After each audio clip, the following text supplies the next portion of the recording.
Ni sambulu binakatala na wakanda o ni sar chumai go VTFM Facebook live ni bulu binakatala na wakanda ni porong richo chumai and VTFM 92.2 FM nan rendre ngamudengu and veto koni binakati bisikete kan binakana Bakers Fresh breakfast crackers already gunu ba ko to chunto na bisikete ya na bekani na bukuri nongu singi loreito na vida na madao sa awa mekinda ba ke manda au no mo ko tamana bisikete ngo membo mboko pagalele na nongu dala Ronga, gona bisikete kana bina kamatai, ke di karu ko baga elia talanga nan ronga.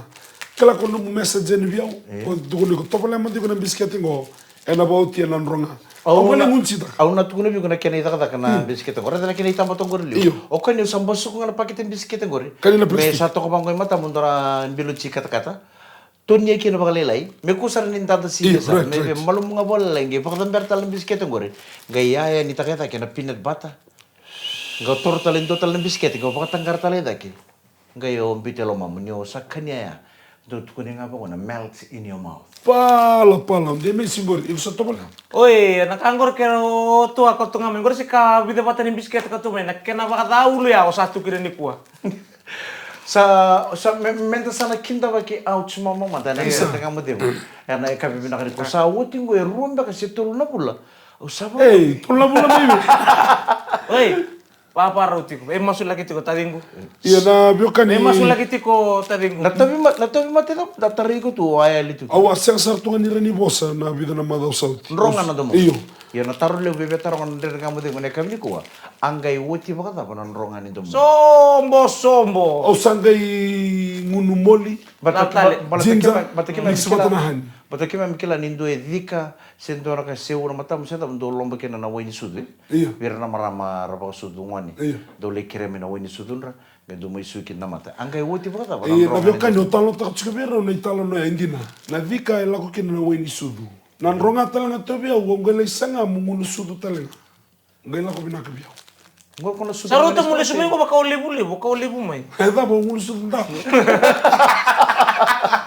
Bidaka ona toru chikono ngono komena baka anrti ko be reso na bekanta no tali ta ngole na ba rongo mai kena sema tu manan rende ngamo dengo ena be ka be sar don na ngone lewa do sanga ni dhala ta bon don rende ngamo dengo chuk sar menu sorry na dani ngone lewa ngol lisha roy bulu bana lisha roy ke baka sema chuk manan rende ngamo dengo na ka be na ko lisha thank you very much nom do digita kan rende ngamo dengo lisha roy mai no sorry quando che come non andare a campo del musicato con qua dovrei venire a capire una tempo in usui auci in do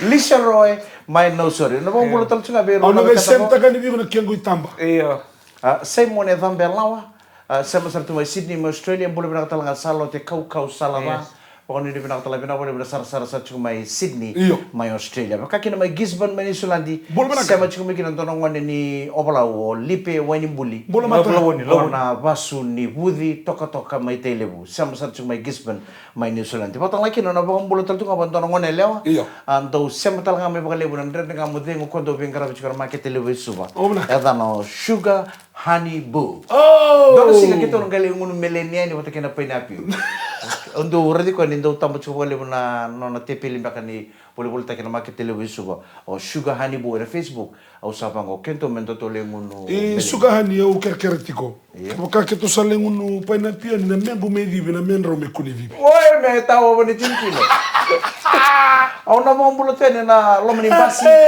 sa ringa chuko bakana basi ko sa suku chuko na job au na mo bulu tal chuko be na baby onor atau fanga quando chuko bakana basi ni basi ni disis showbas amo ni mera kata ko meleki